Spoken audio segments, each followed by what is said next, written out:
Hi folks, I'm Alan Watt and this is Cutting Through the Matrix on the 22nd of November 2015. Now I won't go into the Parisian slaughter because everyone else has done it anyway, and at this stage of the game you'll never know. Even in the next stage of the game, you'll never know what really was behind it all. Because so many things were ongoing at that particular time, it caused a tremendous diversion, which is either fortunate or planned, you can take your pick of what you want to believe, by those who are ramming through the whole new global order system. There are too many nations with their secret services all over the planet, with their own goals, of course, and the simplest reason is generally the best reason. Who has most to lose and who has most to gain, basically. What enemy or whose enemy must be eradicated by making war across the entire Middle East. It's generally fairly simple.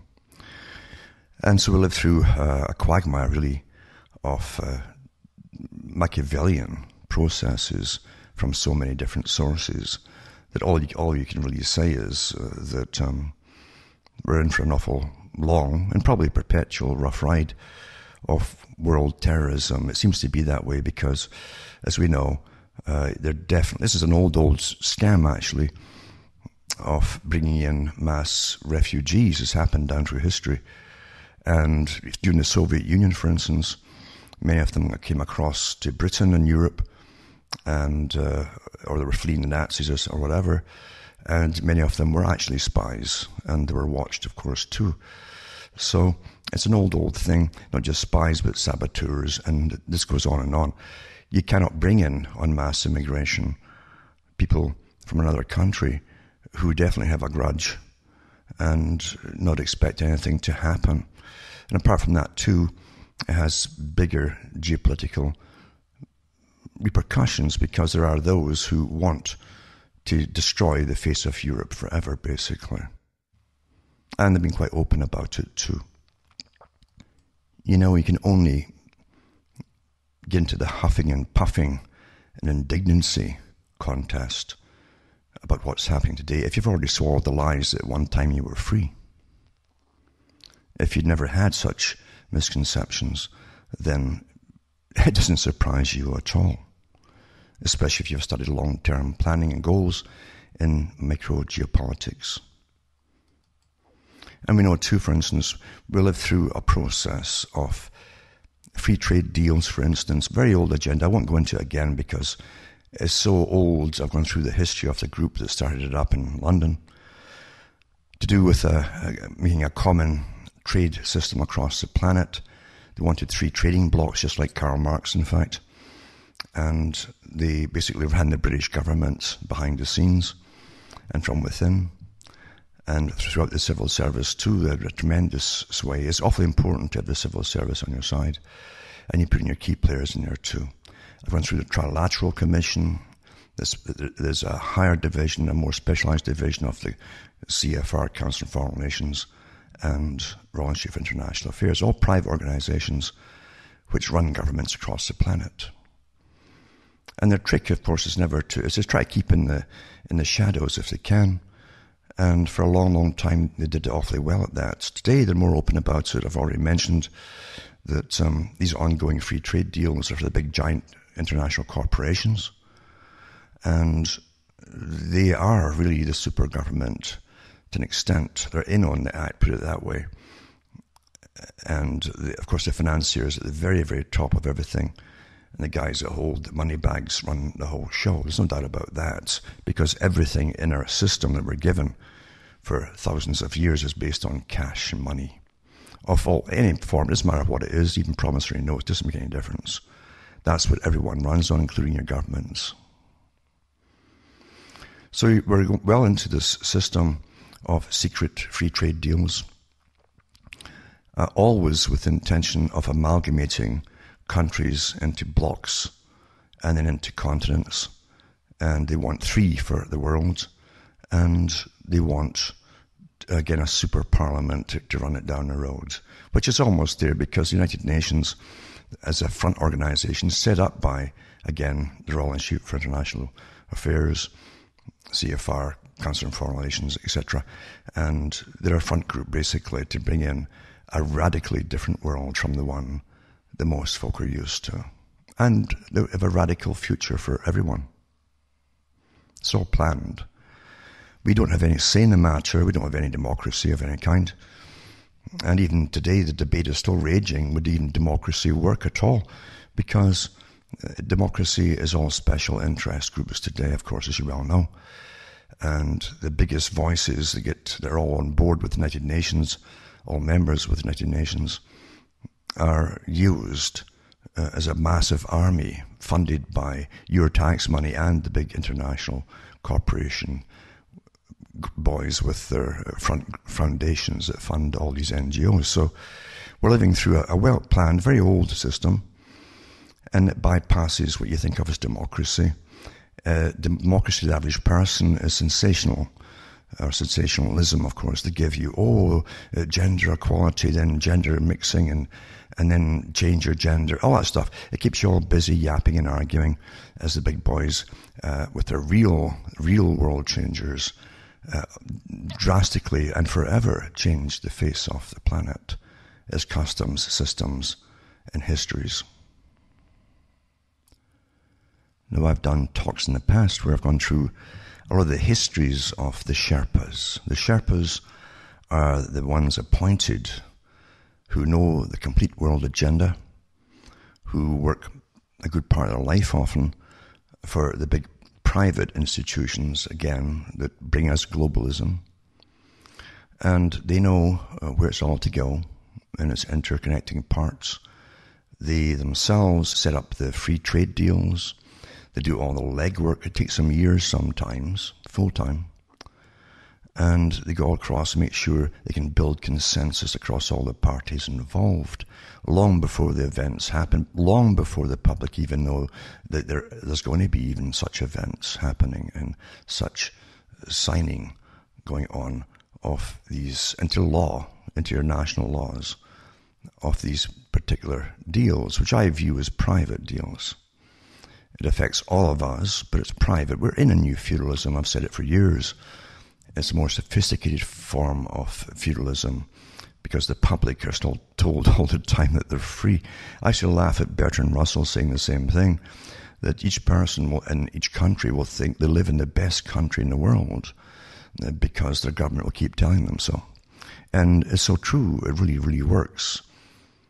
There's different layers of propaganda, and even the simplest kind works awfully effectively on people. And as I've said for years too, it's mainly through fiction and movies and so on, you get so much of it.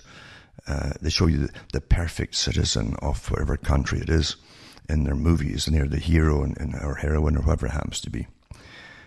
So it's an old formula. You all know how it happens and how it works and so on. And even when you watch a lot of people who have that trait in them, already indoctrinated very well, will feel such pride in the fiction, in the movie, when the hero wins against the bad guys, whoever they happen to be. But these Sherpas, I've often wondered what particular international, global Sherpa school they go to that teaches them to be Sherpas. But you'll find there are commonalities between them. I always say that, you must look for commonalities. And you can't shy away if something makes you feel uncomfortable with any of them at all, because it's basic detective work. What detective would ever say, well, I didn't look into this or that, even though I could see the commonalities between suspects? He'd lose his job, for goodness sake. Or do they actually do that? Maybe sometimes today they do. So Sherpas really are sent out, as I say, years in advance. They work with the big panels which create the treaties, and they go back for a review and reassessment and back with the new ones and so on, long before the final one is signed into law. And they know too, just like the Royal Institute for International Affairs knows, that once something's on the books, you simply keep expanding it, all the laws, keep expanding them to includes, until it's all-encompassing. Very old again, technique, and it always works. Now, again, go into cuttingthroughthematrix.com archive section, and you'll listen to the talks I've given years ago on the Sherpas, etc. And they have different names for them today too, because after, I think the last time, a few years back when I talked about the Sherpas, I think they changed their names. Anyway, you'll find, for instance, when this whole prison thing took over all the headlines everywhere, you find that the G20 were meeting, Turkey, November 15, 16. And then the ASEAN Summit, the ASEAN Summit, held in Kuala Lumpur, 21st November 2015. And that's the Association of Southeast Asian Nations, again for trading blocks, you see, into this global system. And you'll find too that COP21 is still heavily being worked by the Sherpas, because this is the big one. It pulls everything, trade, climate change nonsense, and all your carbon taxes and your carbon trading and the way you're going to live in the future, all your penalties for using or giving off carbon. And so that's all going to at least come out once they sign it all. They'll keep expanding it, of course, as you well know. They probably won't do something so drastic initially once they've passed the particular COP21 agreement. And that's the United Nations Framework on Climate Change, which has always been changing, of course, as we know. But it's a great con because everything is banked on this particular meeting, this final meeting, this part of it anyway. And that's November 30th, December 11th, 2015. So COP simply means Conference of Parties. Isn't that really detailed for you? And you may hear little references, they'll mention on the news perhaps, I don't know. I don't watch television, I haven't done it for years. COP21. And they'll leave it at that, probably won't even explain what it is or what it's about. That's how they generally, if they tell you anything at all, that's all they do tell you. They don't want you involved in any discussions about what's actually happening. And that's the way they do it. In fact, many of these Sherpas have come out publicly and said it's best if the public are kept in the dark about these agreements as they're ongoing, and leave it to the professionals. Isn't that what they tell us about everything today? Leave it to the professionals. That's exactly how it is, isn't it? The experts. And of course, when they don't tell the public, it's because it's rather nefarious, and you're going to get plundered mightily, and your whole way of life is going to change forever. That's what they're on about, really. That's the reason it's secret. Never mind who benefits from it too. And believe you me, everything is run on a feudal system where the big money boys grab more power through more money. And that's what it's about. Money is power, you see. As governments go cap in hand to the central banks for more cash for their national welfare socialist systems. You'll always find that the big movers and shakers are members of the Trilateral Commission, this private organization that's really, as I say, a specialized branch of the Council on Foreign Relations, CFR. And again, going back to Royal Institute for International Affairs, it's all the same bunch, you see. Especially trained for the roles they have to play in bringing about this global governance system.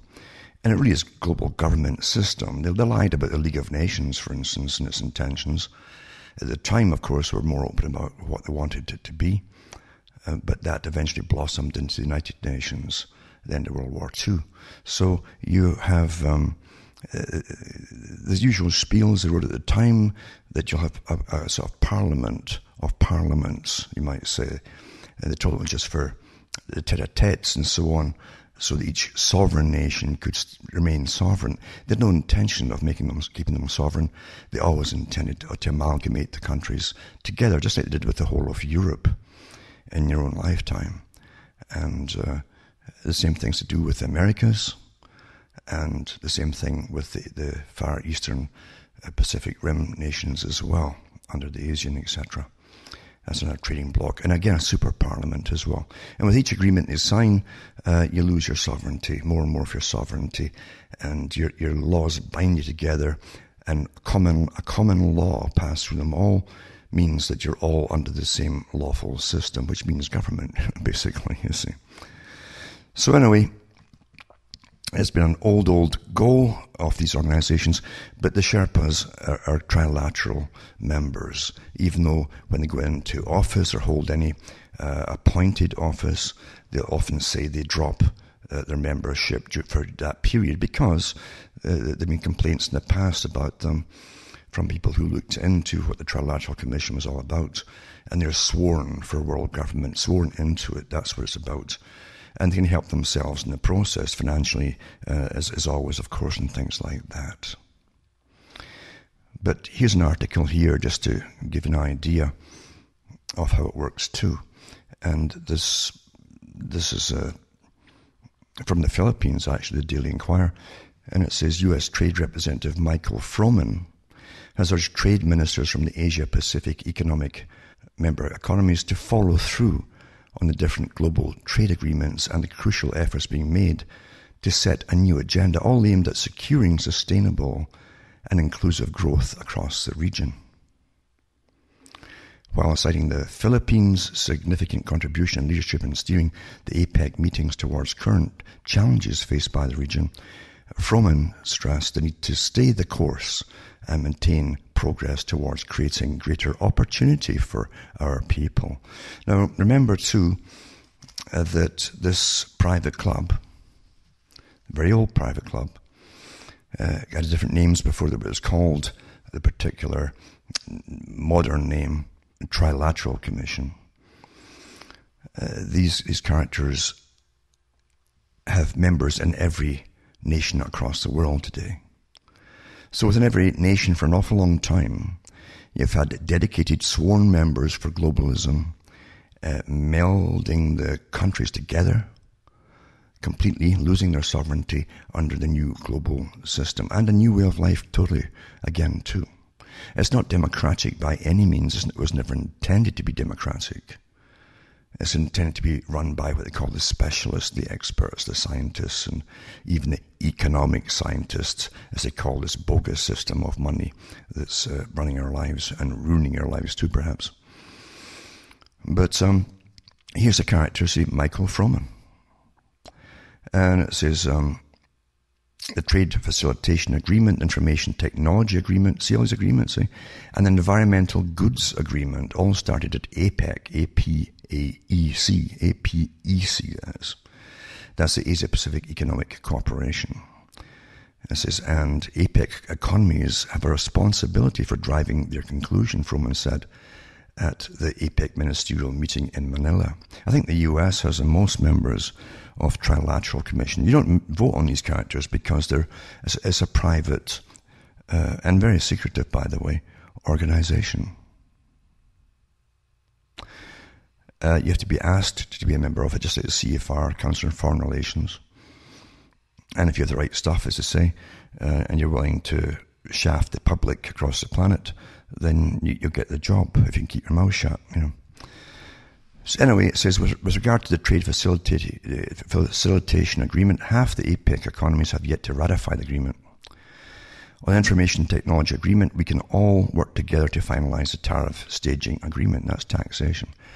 On the Environmental Goods Agreement, I hope first we can all meet our obligations agreed to by our leaders to cut our tariffs below 5% by the end of the year on a list of goods, but also work together at the World Trade Organization, our private organization. Those of us who are involved there to agree on the scope of coverage on that agreement as well, he said. The TFA formed part of the Bali package adopted by the WTO members at the 9th Ministerial Conference held in Bali, Indonesia, December 2013. Now, Froman also cited the progress made by the Philippines with regards to the agenda of the micro, small and medium-sized enterprises towards enabling them to significantly participate in global value chains and international trade. Improvement of supply chain management by 10%, roadmap for electric vehicles, that's their big agenda again. Principles for advertising standards, agenda for structural reform, and on the efforts to improve the ease of doing business. And remember, under the World Trade Organization, this all staffed again by trilateral members, then the so-called rich countries, even though you're declining, you're post-industrial and so on, and you're uptizing debt, must pay for the smaller countries to come up by building them the infrastructure with your tax money. And they can be classed as third world nations for years to come, even 30 years. China still, I think, is under that too. And they can tax your goods for going into their country, but you can't tax them for their goods coming into your country. And it goes on too about humanitarian goods and so on, about property rights and so on, where we all agreed to share best practice on trade secrets. So the big boys at the top steal all these trade secrets, of course, and all patents and everything else as well, which is old stuff. And it says, let me conclude by mentioning Trans-Pacific Partnership Agreements, as many others have, and thanking my fellow ministers, there you are, for their dedication and their efforts to bring that to a close. Welcome the interest of other economies in that process, while sure because of their members and the heads of those countries as well, and this private organization of trilateral groups. Remember as well that when they appointed prime ministers straight from the central bank in Europe into Greece and Italy, both of those guys were trilateral members too. So you'd always find the trilateralists in the vanguard of this big sworn to globalism plan, you see. They're all sworn to it. And they're well paid on the path to it as well for themselves. Another Article 2 says, in this country we can now have a fully informed debate about the Trans-Pacific Partnership. This is the joke after WikiLeaks came out with a lot of it. And it's a conversation with US Trade Representative Michael Froman, again the trilateral member, as he defends the Trans-Pacific Partnership. And as I say, in this country we can now have a fully informed debate about the Trans-Pacific Partnership. Now, they weren't going to tell us for at least 4 years, but WikiLeaks slipped it out, some of it. Says the US has released the text of the trade deal. It includes the US and 11 other Pacific nations from Chile to Malaysia to Japan. Because it affects American jobs and America's place in the world, it affects us all, Canada too, everybody. The debate cuts across party lines. Well, it does, because the trilateral doesn't bother with parties. It says, and in the coming days as Congress prepares to vote on the deal, we'll hear more about more than one voice. The American who negotiated the deal is President Obama's trade representative, Michael Froman. He wants to reassure Americans who are worried about losing jobs to globalization. Well, that's been the past up until now with involvement in these trilateralists with their big global plans and concern foreign relations, of course, wanting to amalgamate the whole of the Americas, etc., and giving all your jobs off to China years ago. All their factories were all uprooted. We paid, the taxpayers paid for them under the deal to uproot their factories and place them in China, reassemble them there, basically. And when you paid them for 10, I think it was 10 years was a trade deal that they did then through WTO, if they said they'd lost any money in the process over 10 years, they could literally get massive funding to continue by the taxpayer, you see, to prop them up. As they made you poor and turned you into a service economy where you buy things from abroad and pass them around. Anyway, it says, Froman says, globalization exists, but we shouldn't conflate globalization with trade agreements. Really, yeah. Trade agreements is how we can shape globalization, and that's what we're trying to do. And he's asked, what does he mean by that? Well, we already live in an open economy, he says. Oh, an open economy? 80% of what we import from TPP countries already comes in duty-free. The other thing, too, never told you, is that at one time governments got most of their money, actually, from tariffs, from imports. Well, guess who makes up the difference when they don't have those tariffs anymore? You, the taxpayer, does, of course. It says, but we face much higher tariffs in other markets, and these are some of the largest and fastest growing markets in the world. It says, Froman argues that TPP, the Trans-Pacific Partnership, will give the US industries, I wonder what industries are left apart from the military and so on, more access to foreign markets. Granted, there's a trade-off. Other nations get more access to the US for their products. Froman contends that at least happens slowly as tariffs or import taxes drop. Froman says that the tariff on imported trucks from Japan, as an example, won't go away for 30 years. They penalize Japanese for making better trucks, actually. This is on apparel and textiles. We work very closely with the textile manufacturers in the US to come up with an outcome that they could be comfortable with, so that we'll let in clothes coming that are made Vietnam or made in Malaysia, but they've got to use US fabric. I had to laugh when the deal was signed before for the free trade with China years ago, which again opened the whole pathway to exporting your jobs and your factories and everything else to China.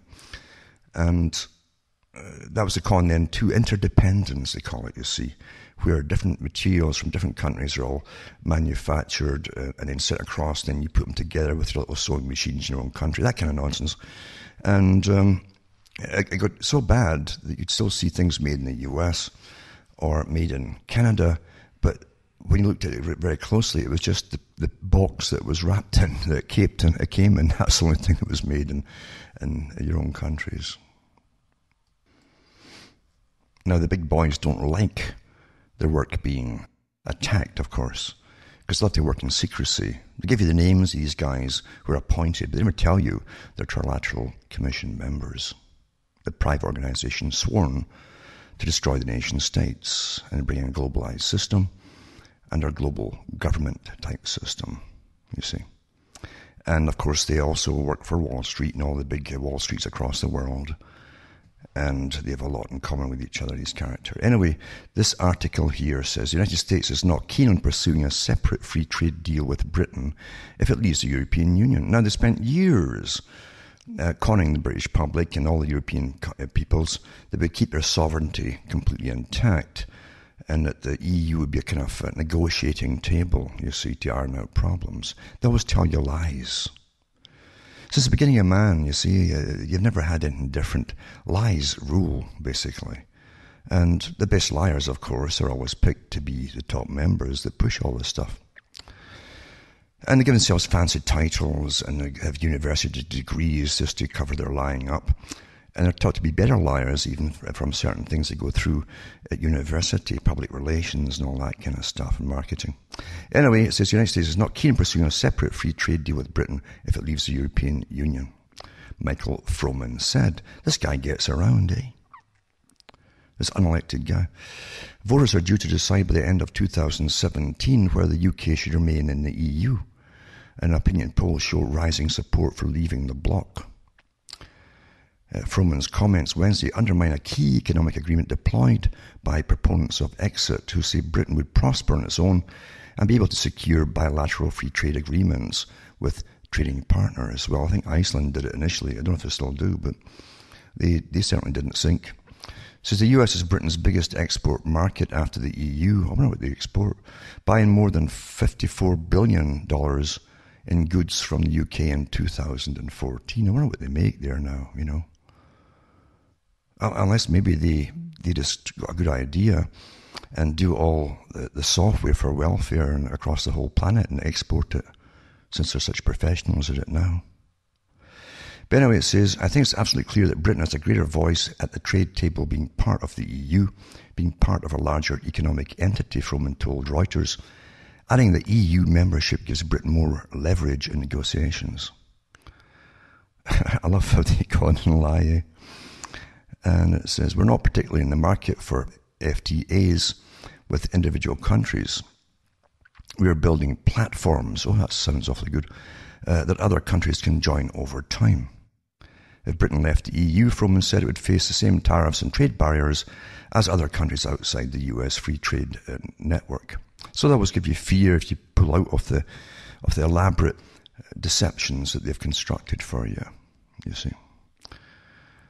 It says, we have no FTA with the UK, so they would subject to the same tariffs, such as China, Brazil, or India, he said.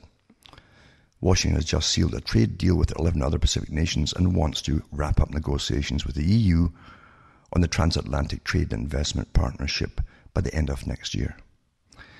The US is Britain's second largest export market for vehicles outside the EU. Britain is not part of the EU and therefore not part of the TTIP. British cars exported to the US, such as those made by Jaguar Land Rover, would face a 2.5% tariff and could be at a disadvantage to German and Italian-made competitors. I wonder who owns all these companies anyway, so often people outside the country.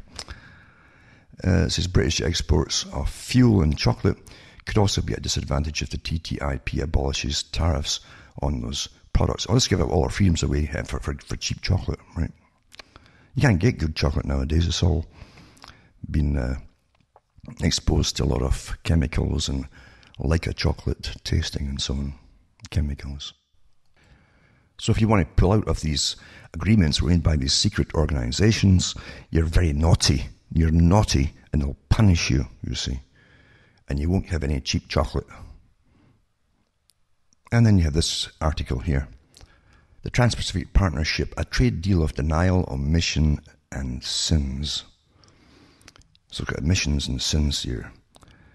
It says, after 5 years of secret negotiations, the full text of the Trans-Pacific Partnership Agreement has finally come up to open air.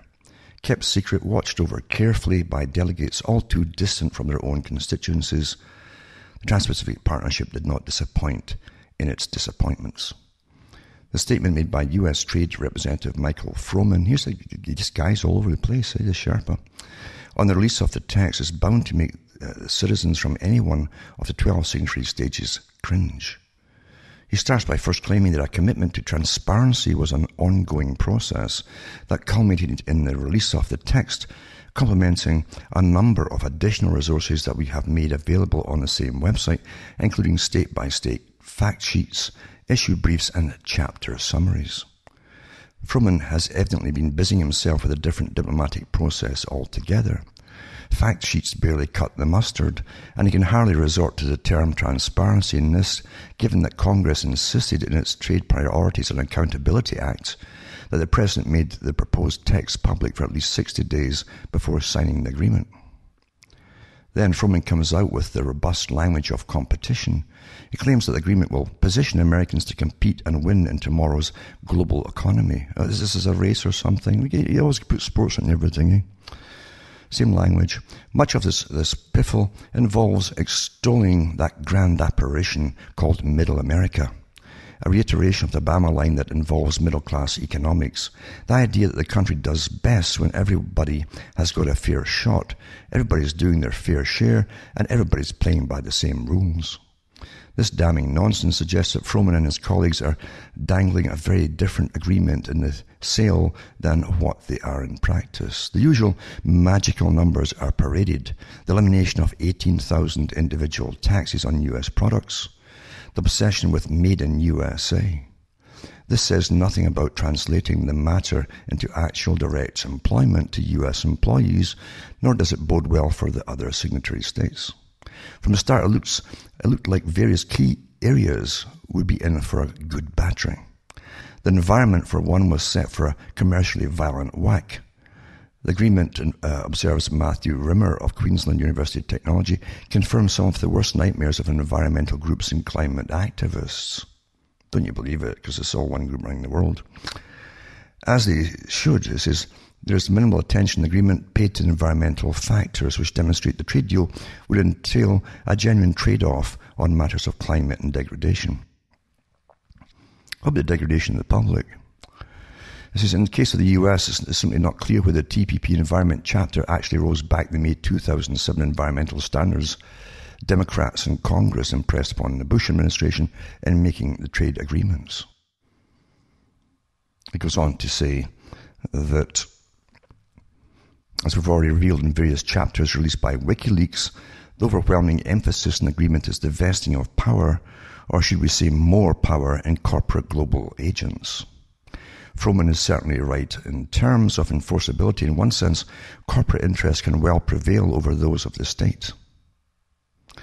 These particular entities, being profit maximizers, have been granted the means in a more global sense to sue governments for diminished profits. It's not bad. That means they sue you, the taxpayer, folks. You pay for everything, not your government. So these entities can sue your government for diminished profits if facing policies pernicious to their trading interests. Again, environmental policy in this regard is set for a pounding.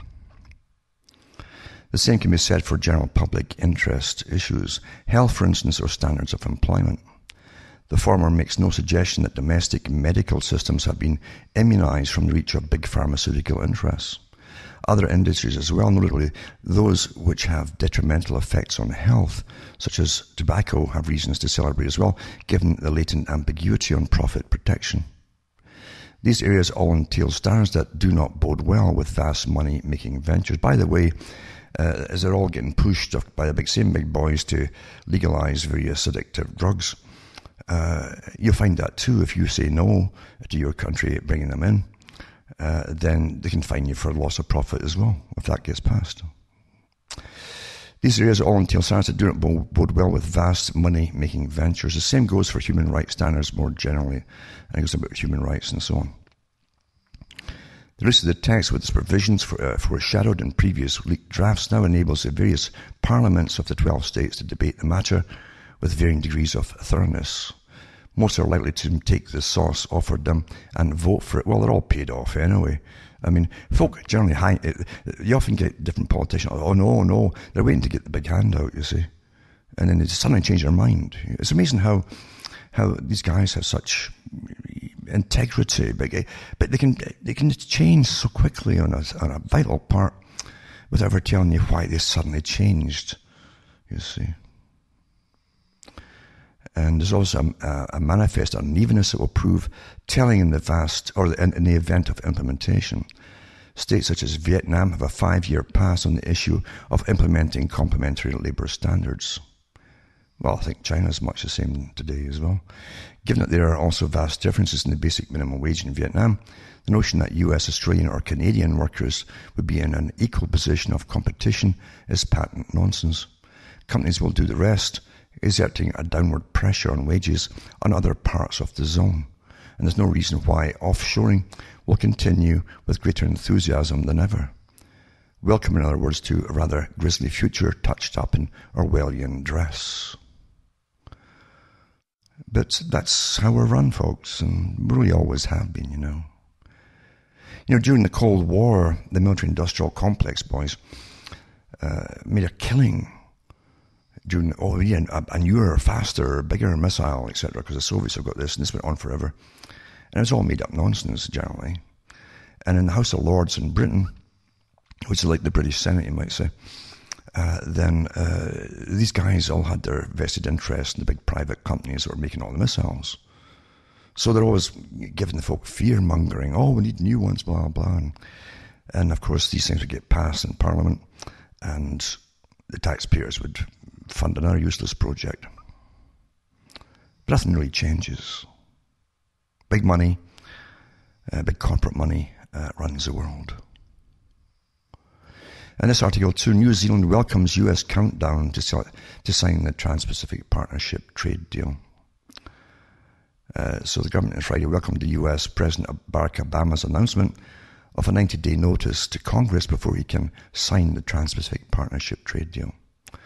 The move came a day after release of the full 6,000-page text of the deal, which further polarized debate over the 12-nation deal. I mean, what's the point in having it exposed after it's all done anyway, basically? Even though they've got this cursory formality of the final signing inside the US. So we're now on a 90-day countdown, after which the US will be able to sign the agreement. Soon after this period expires, we expect partner countries will meet to sign the text, New Zealand Trade Minister Tim Grozer said in a statement. Our own cabinet will shortly be considering the final negotiated outcome authorization to sign and the approval and release of national interest analysis. Once it's signed, the government will begin the parliamentary process of consideration of the NIA, followed by passage of legislation necessary to implement the TPP. As a leading critic of the deal, Auckland University law professor Jane Kelsey said, the TPP was set to become fodder for the US election cycle, as February the 5th next year would be the earliest Obama could sign. Already both sides of Congress were demanding changes, such as withdrawing the potential exclusion of tobacco products from the investor-state dispute process, stronger disciplines on so-called currency manipulation, and revisiting the deal on pharmaceuticals, Kelsey said in a statement. A new president could well seek to reopen the text as the Obama administration did with the South Korea-US free trade deal when he forced South Korea to accept a supplementary deal 4 years after it was signed, or it was first signed. And of course, to give you the wonderful news, the New Zealand government claims the TPP would boost the New Zealand economy by at least 2.7 billion New Zealand dollars. Critics say it will threaten New Zealand's sovereignty and impinge on the country's ability to buy pharmaceuticals cheaply and legislate on a wide range of public interest issues such as environment, health and safety, and industrial relations, and so on and so on and so on. But don't think for a second that the left is against this. They always work in tandem, a Hegelian process. Remember, too, the system you were really in, and going into it much, much deeper, is a kind of Soviet-type, communistic government agency system running our lives. And above them, you have the big international corporations with a free hand to do what they want. That's how it's planned, you see. Now, what else do we have on this Sherpa? This Mr. Froman, that seems to be more important than presidents, working for the private club, of course, that has been on the go for an awful long time. They created the European Union. They want to create the American Union with all the American countries, not just with Mexico and US and Canada, but all of them. And the Caribbean merged in with it too. And the Far Eastern Pacific Rim countries too, a bloc, you see. And it says Obama trade rep Michael Froman worked for European Commission Nigel Farage, that's the European politician from Britain, reveals live on Breitbart Radio, it says.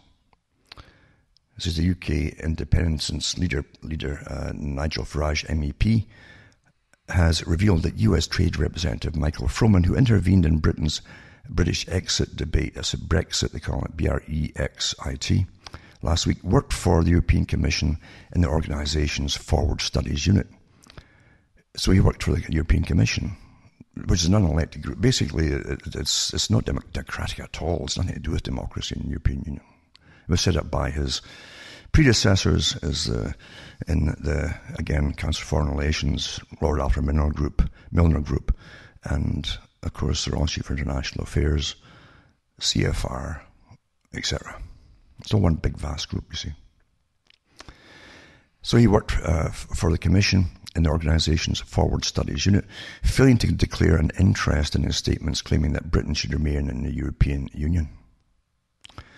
Speaking on the BBC's Andrew Marr show at the weekend, Mr. Farage alleged that Mr. Froman had been paid to make his intervention, pointing fingers at the political club that sticks together on issues that leave European taxpayers out of pocket. Now it's emerged that Mr. Froman indeed has been in the pay of the European Commission.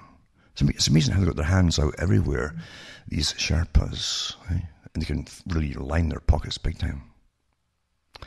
Which recently announced a propaganda task force to keep Britain in the EU.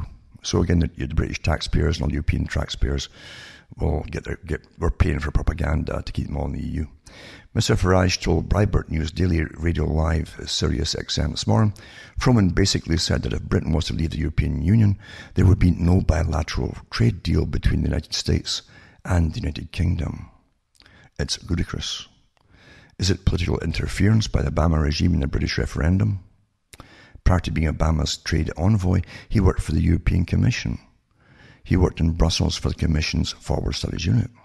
I'm outraged at his level of interference. In 2013, Mr. Froman spoke at the Commission in Brussels, declaring his huge ambitions to have the corporatist transatlantic trade investment partnership implemented by 2015.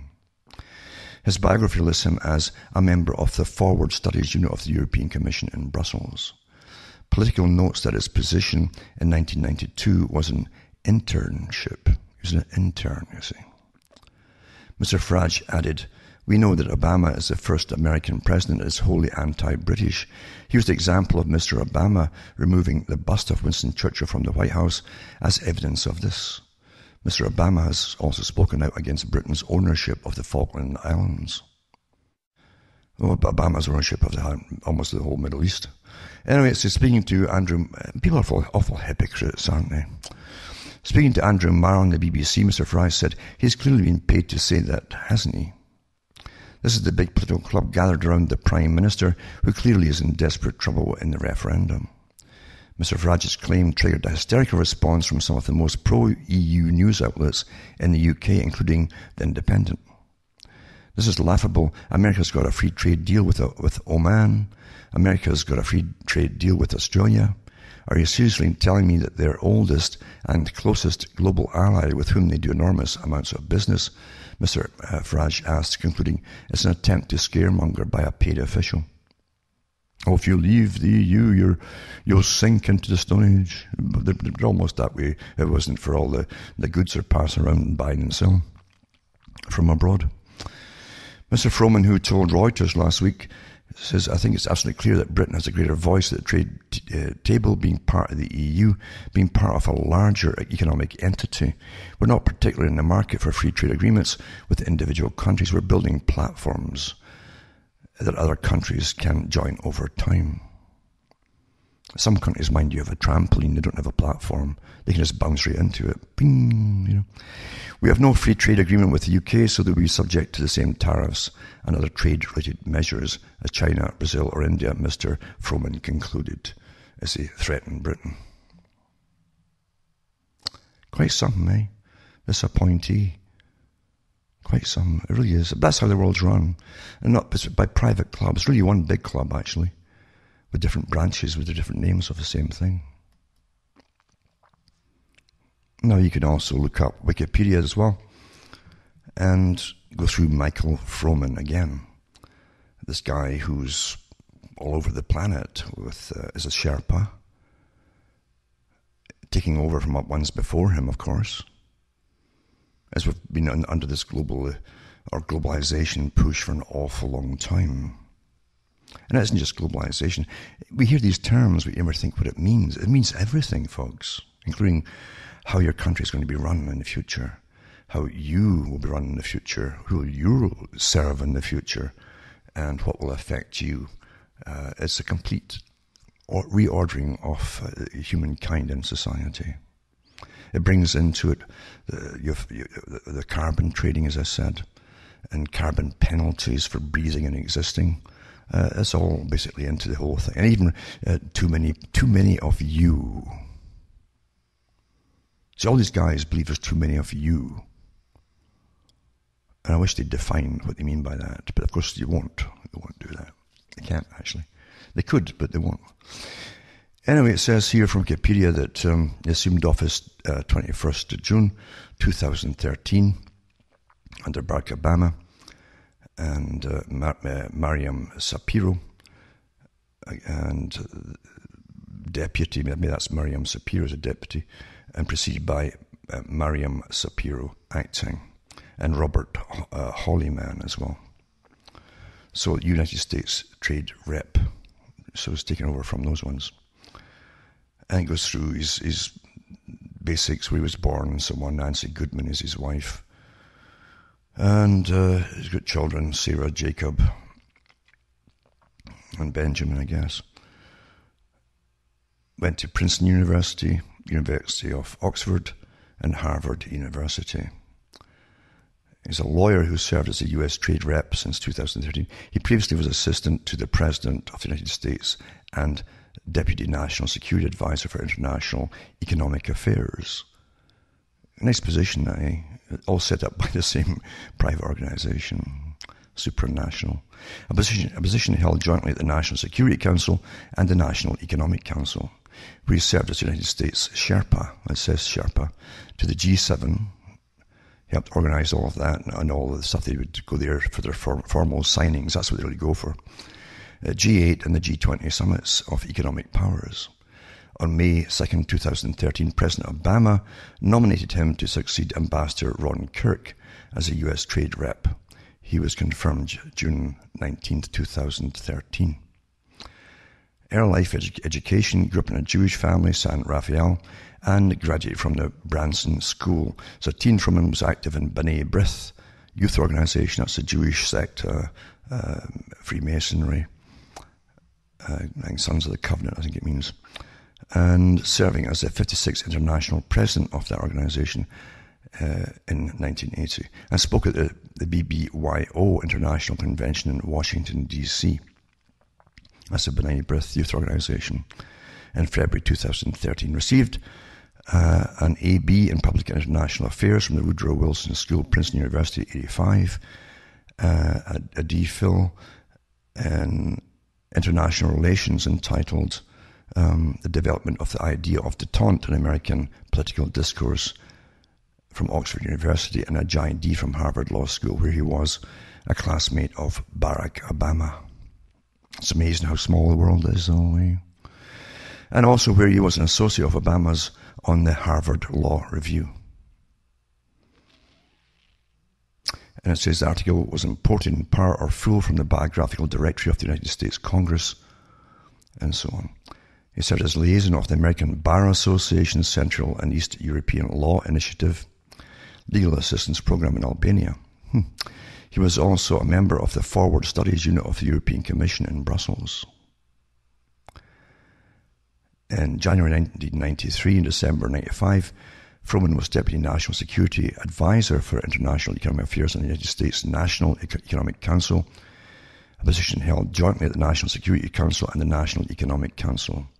He was Deputy Assistant Secretary for Eurasia and the Middle East, where his work was related to economic policy towards the former Soviet Union, Central and Eastern Europe, as well as economic components of the Dayton Accords. Senior member at the Council of Foreign Relations, naturally, and a resident fellow at the German Marshall Fund. Spent much of his career within the United States Department of the Treasury. He rose to Chief of Staff under Robert Rubin in January 1997 and served until 1999.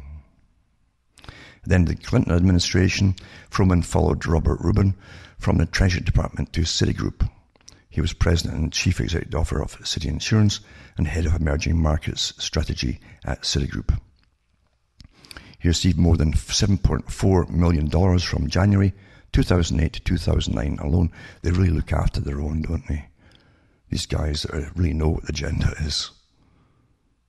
$7.4 million in a year. Froman and Obama were not in touch after their time at Harvard until Obama's 2004 Senate run, when Froman volunteered to advise Obama on policy. And that's what they'll often say with the trilateral members. They'll bring themselves forwards to advise you on things, because Obama's told who his boss is going to be. So anyway, it says here, he joined the White House for a second run in 2009, went back to the position he held during the Clinton years as Deputy Assistant to the President and Deputy National Security Advisor for International Economic Affairs at the National Security Council and National Economic Council until 2013. In 2013, he was nominated to serve as U.S. Trade Representative. Financial documents provided to the Senate Finance Committee showed he had nearly $500,000 in an offshore fund at Eugland House on the Cayman Islands. I'm sure he had a few one, maybe elsewhere as well, which Obama had once described as the biggest tax scam in the world. Well, if you're all French, you make exceptions, I'm sure. In 2013, congressional testimony, Representative Kevin Brady, a Republican from Texas, criticized the EU low-carbon fuel standard, where oil from tar sands is classified by itself due to its high carbon polluting impact compared to regular oil as discriminatory, environmentally unjustified, and so on and so on. To which Froman responded, I share your concerns. That's kind of like Clinton, where he felt our pain. But anyway, as I say, he's also a member of the Trilateral Commission and so on. Been involved in all the settings up of the big trading blocks, all of the big agreements, and awfully handsomely paid for it, of course, naturally.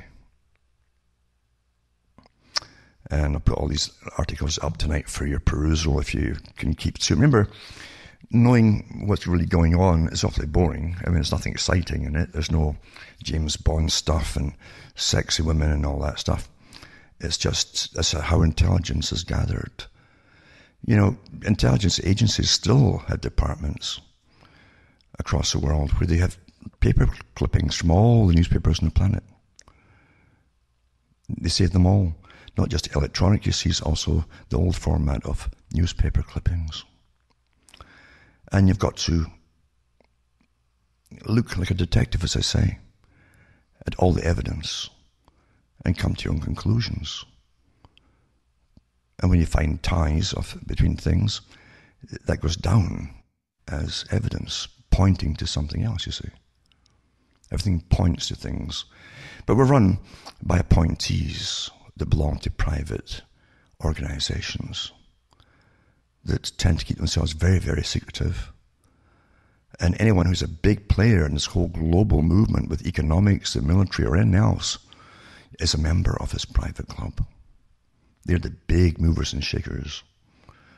And they're boys and gals through all the central banking systems as well. And the IMF and the Bank for International Settlements and every other major world institute.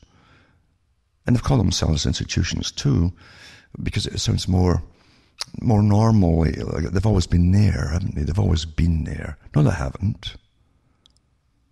They're a private club. They pay themselves awfully handsomely, as I say. And they're deciding your fate. You don't elect them. There's no complaints department. Hasn't been set up, never will be. And other members run your central banking systems, But you think you got democracy because you can go get a sex change. See how easy it is to mislead everybody, Divert you all from knowing. But to know, you must care to know. And lots of folk today simply don't care. Sad, isn't it? Well, I've got lots of snow outside now because of global warming, of course. Or maybe it's down to climate change. Well, I guess it's true to an extent. We always get winter here in Canada. And I guess it's normal. There's nothing drastic about it. It's just normal climate change. But everything you turn on today sounds like a big crisis, doesn't it? Oh, there's going to be 20 inches of snow falling. Or 20 inches of rain, Doesn't quite pan out, though. Every time there's a hurricane season, you're going to get the mother of all hurricanes. It doesn't happen either. Because the big signing for the COP agreement, COP21, is not too far off. It will change everything, folks.